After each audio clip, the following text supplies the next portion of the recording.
हम सबको इस कार्यक्रम में बार बार बहुत बेहतरीन चीज़ें और सूक्ष्म जानकारियां मिल रही हैं जो शायद इन कार्यक्रमों के अलावा कहीं और नहीं मिल सकती हैं। तो हमारे समाज को इन कार्यक्रमों में पहुंचना चाहिए, लेकिन वो पहुंचेंगे कैसे, इसके लिए हमें भी प्रयास करने होंगे। अभी जैसे नवीन जी ने कहा कि हम ये लड़ाई जीतेंगे, लेकिन जीतेंगे तभी जब जिनके लिए हम लड़ाई लड़ रहे हैं वो उन दुश्मनों के खेमे से, उनके चंगुल से बाहर निकल आएंगे। यहाँ हम जिनके खिलाफ लड़ रहे हैं उन्होंने हमारे लोगों को एक शब्द के आड़ में, एक शब्द की जाल में, हिंदुत्व के डंके पर उन्हें जोड़ कर रखा हुआ है, जबकि वो खुद उस शब्द से बचते हैं कि हम वो नहीं है। तो हमें पहले तो अपने लोगों को वहां से निकालना होगा और वो काम क्रांतिकारी लोग कर सकते हैं।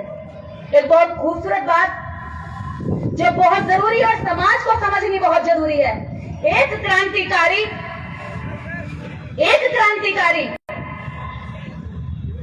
हजारों क्रांतिकारी तैयार कर सकता है और नेता तैयार कर सकता है, लेकिन बुरा मत मानना, एक नेता कभी भी क्रांतिकारी तैयार नहीं कर सकता, न खुद क्रांतिकारी हो सकता, न किसी नेता विशेष को नहीं। मैं इतिहास से बनी हुई चीज कह रही हूं। एक क्रांतिकारी अम्बेडकर ने हजारों नेता तैयार कर दिए और प्रेजेंट समय पर खुद भी नेता बनकर संसद तक गए, कानून मंत्री बने, लेकिन एक भी नेता एक भी क्रांतिकारी को तैयार नहीं कर पाया। नेता चापलूस तैयार करता, स्वाभिमान मारता ताकि उसकी चापलूसी करते रहे। समाज में क्रांतिकारी लोगों की जरूरत है, नवीन जी की जरूरत है, शंभू जी की जरूरत है, गांव में काम करने वाले लोगों की जरूरत है, ऐसे लोगों की जरूरत है जो ये नीचे खड़े हैं, जिनकी कोई तनख्वाह नहीं है, अगले दिन इनके साथ क्या हो जाए ऐसी कोई गारंटी नहीं है, उसके बाद भी ये लोग लगे हुए। उस गांव में काम करने वाले लोगों की इज्जत करने की जरूरत है, जो बिना किसी नेता की भूख लिए, नेता बनने की भूख लिए लगातार काम कर रहे हैं, और ऐसे लोग इनमें भी बहुत बैठे हैं। उनकी बदौलत ये कार्यक्रम सफल होते हैं।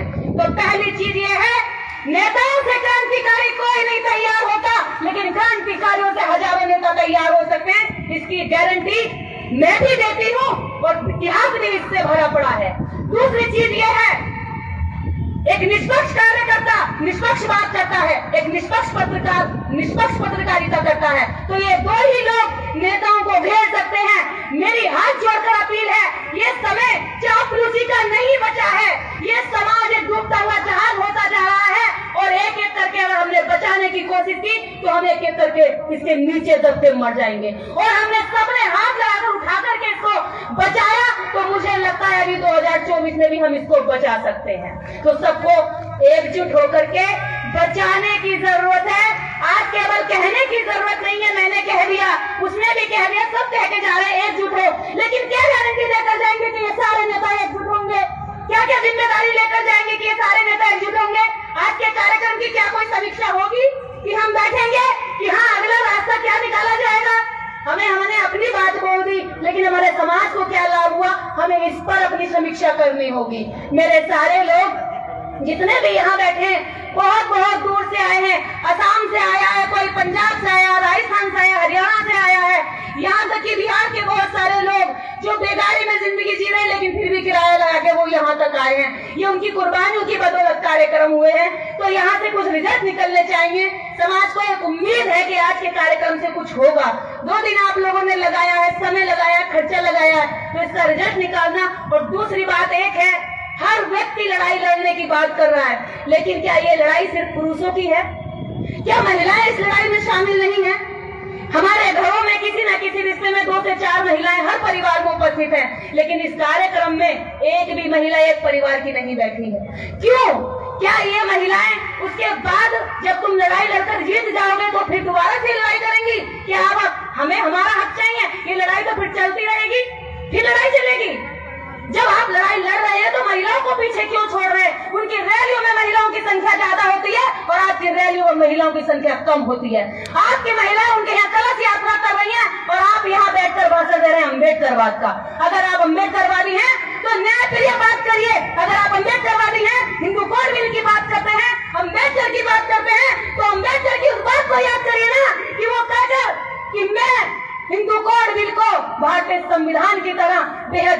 मानता हूँ कि किसी भी समाज की तरक्की उस समाज की महिलाओं से आकी जाती है। और आपकी स्थिति आपकी महिलाओं के न होने से ही पता चल रही है कि आपने कितनी तरक्की करी है।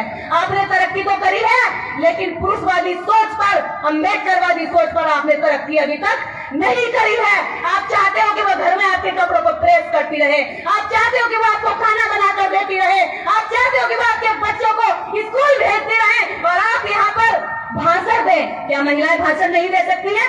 इस मंच पर गोदलीय मंच लगा है। क्या इन अम्बेडकरवादी पुरुषों के नेताओं के दिल में इतनी भी ईमानदारी और न्याय और सम्मान नहीं महिलाओं के लिए कि एक दिन के लिए मंच महिलाओं के लिए खाली कर दें कि आइए, चाहे तुम कैसा भी बोलो, टेढ़ा बोलो, मेरा बोलो, चाहे तुम जो भी कहो, जब तुम सिखाओगे नहीं, इन्हें प्राइमरी नहीं सिखाओगे तो पीएचडी करने की कैसे उम्मीद कर लोगे? इन्हें प्राइमरी क्लास में ही नहीं बिठाओगे तो इन्हें आगे कैसे नेता बना लोगे? कल को फिर भी नेता बनाने की लड़ाई लड़ना, क्योंकि ये तो वहीं पर घंटी बजाती रहेंगी, वहीं पर बाबाओं को दान करती रहेंगी, वहां पर जो एस्ट्रोलॉजर से ज्ञान पूछती रहेंगी, कल कौन सा कपड़ा पहनना है, कल क्या देना है। आप भले ही अम्बेडकरवाद की बात करो, लेकिन आपकी बीवियां तो एस्ट्रोलॉजर ने कहा कि कल कौन सी अंगूठी पहननी है तो आप वही अंगूठी डालेंगे। एस्ट्रोलॉजर ने कहा कौन से कलर का कपड़ा शुभ है तो वही कपड़ा आपको प्रेस करके टेबल में मिलेगा। आपको अगर बाथरूम में टॉवल भी यूज करनी है तो महिला बताएगी कौन सी करनी है। भैया तो आप कर क्या रहे हो? आप सब कुछ उनके हिसाब से करके आ रहे हैं या उनके खिलाफ लड़ रहे हो। ये लड़ाई जीतने के लिए हमें हमारी महिलाओं को तैयार करना होगा। आप यहाँ समाज को तैयार करते हो अम्बेडकरवाद के लिए, वहाँ आपकी महिलाएं तैयार करती हैं आपके बच्चों को ब्राह्मणवाद के लिए। तो वहाँ से भर रहे हैं, यहाँ से निकल रहा है, वहाँ से भर रहे हैं, यहाँ से खाली कर रहे हैं। तो क्या है हमारी लड़ाई? जो लड़ाई जीतनी चाहिए थी वो लड़ाई हारते जा रहे हैं। आज हर बात अच्छी लगती है मुझे, हर नेता कहता है। मेरी अपील है कि एकजुट होने के लिए बैठकर प्लानिंग करिए। सारे नेता भाषण देके गायब ना हो जाए। आज शाम को बैठे और कहे कि अगला रास्ता क्या निकाला जाएगा, वरना ये गले की खुजली खत्म की, बात खत्म हो गई, जनता ने सुना, हमने बोल दिया, बहुत कुछ भरा पड़ा है। असम से आए हुए एमपी साहब ने बहुत अच्छी बात कही। मैं आइडियोलॉजी की कदर करता हूँ, मैं आइडियोलॉजी पर काम करना चाहती हूँ। इस देश के लिए, इस समाज के लिए, इस डूबते हुए अपने परिवार के लिए ये पूरा जीवन कुर्बान करना चाहती हूँ। आइडियोलॉजी को घर घर तक, महिलाओं तक, आपके बच्चों तक पहुँचाना चाहती हूँ। मैं देखूंगी कि कितने लोग कहेंगे कि ठीक है, आप जैसे 100 लोगों को हम चलाएंगे रात दिन और आप जाकर के काम करो। वादा करती हूँ मैं और मुझ जैसे 100 लोग 2024 तक घर नहीं लौटेंगे, वादा करती हूँ। और मेरे वादे झूठे नहीं होते हैं, मेरे वादे झूठे नहीं होते हैं, ये सामने की जनता भी जानती है। इतना ही बोलती हूँ जितना कर पाती हूँ। तो 100 लोगों को आप हायर करके छोड़ दीजिए। और रही बात जातिगत जनगणना की, वो जातिगत जनगणना नहीं कराएंगे, हम ऐसे लड़ाई लड़ते रहेंगे। आज हमारी पार्टियां भी हैं, संगठन भी है, एनजीओ भी है जिनका करोड़ों करोड़ रुपए हैं, एमपी एमएलए भी है, मंत्री भी है। एक फंड इकट्ठा कीजिए और जातिगत जनगणना राष्ट्रीय स्तर पर खुद करवाइए, खुद करवाइए। जितने सामाजिक कार्यकर्ता और संगठन, लगभग 36 लाख संगठन है भारत में, दीजिए इनको काम, करवाइए ना हायर, इनसे करवाइए जातिगत जनगणना। आप करिए अपने आंकड़े खुद तैयार, क्योंकि सरकार नहीं करेगी। और आपकी जितनी भी पार्टियां, हमारे जितने भी नेता हैं, एक राष्ट्रीय स्तर पर नेता चुन लो। बहुत हो गई लड़ाई झगड़े, हम 100 लोग, 400 लोग अलग अलग इकट्ठे करके इस समाज की लड़ाई नहीं जीत पाएंगे। इस समाज में अगर हम चाहते हैं कि हम ये लड़ाई जीतें तो 24 घंटे के लिए एक मंच बनता है। अगर उससे चिपके रहने की जिद रहेगी जिद्दी बच्चे की तरह, तो फिर डॉक्टर अम्बेडकर के हम फॉलोवर कहाँ हो गए? डॉक्टर अम्बेडकर ने तो मंत्री की कुर्सी से इस्तीफा दे दिया था, वो तो नहीं चिपके रहे, वो तो छोड़ दिया था। ये दुख होता है वो कि ये होना, हिंदू कोड बिल पास होना बहुत जरूरी है। तो आज क्यों नहीं कहते कि ये समाज को आज बचाए रखना बहुत जरूरी है? अकेले नेता ने इतने करोड़ों लोगों की आजादी करा दी, आप हजारों नेता, आज आप इस समाज की आजादी नहीं करा पा रहे। तो ये कहीं ना कहीं हमारी लड़ाई में कमी है। हम एक दूसरे की तारीफें करते हैं, मुझे बहुत अच्छा लगता है तारीफें करना, लेकिन मैं पिछले 12 सालों से तारीफ कर रही हूँ, इसलिए मुझे लगता है इससे कोई रिजल्ट नहीं निकला। मेरी लड़ाई तो अब सारी अपने नेताओं के साथ रहेगी। जो भी नेता समाज के लिए ईमानदारी से जुड़कर काम करेंगे, सारे इकट्ठे होकर के, उनके लिए मैं और मेरे जैसे 1000 लोग रात दिन एक कर देंगे, उनके लिए काम करेंगे। कोई हम किसी से कुछ नहीं लेंगे, हम रोटी पे काम कर सकते हैं।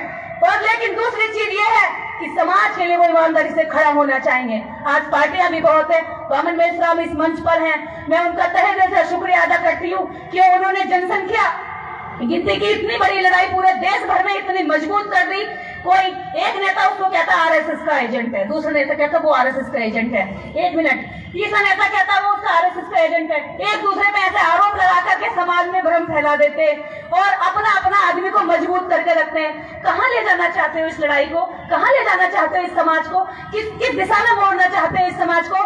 मेरी सभी इस समाज के नेताओं से गुजारिश है, एक दूसरे पे आरोप प्रत्यारोप लगाने की बजाय, एक दूसरे को गिराने की बजाय, आपका दुश्मन ताकतवर हो रहा है और ताकतवर होता जा रहा है, उससे लड़ाई लड़ने के तरीके सोचिए, उससे लड़ाई लड़ने के लिए समाज को एकजुट करिए। अगर आगे कभी भी इस तरह की जिम्मेदारियां हमें मिलती हैं तो हम सब लोग जाकर के ताकि काम कर सके ग्राउंड पर। दूसरी चीज ये है कि महिलाओं को लेकर के आप लड़ाई लड़िए, आपकी जीत हासिल हो जाएगी। ये महिलाएं, अगर हमारी लड़ाई केवल राजनीति की होती तो हम शायद बहुत पहले ही इस लड़ाई को मान्यवर कांशीराम के द्वारा जीत चुके थे।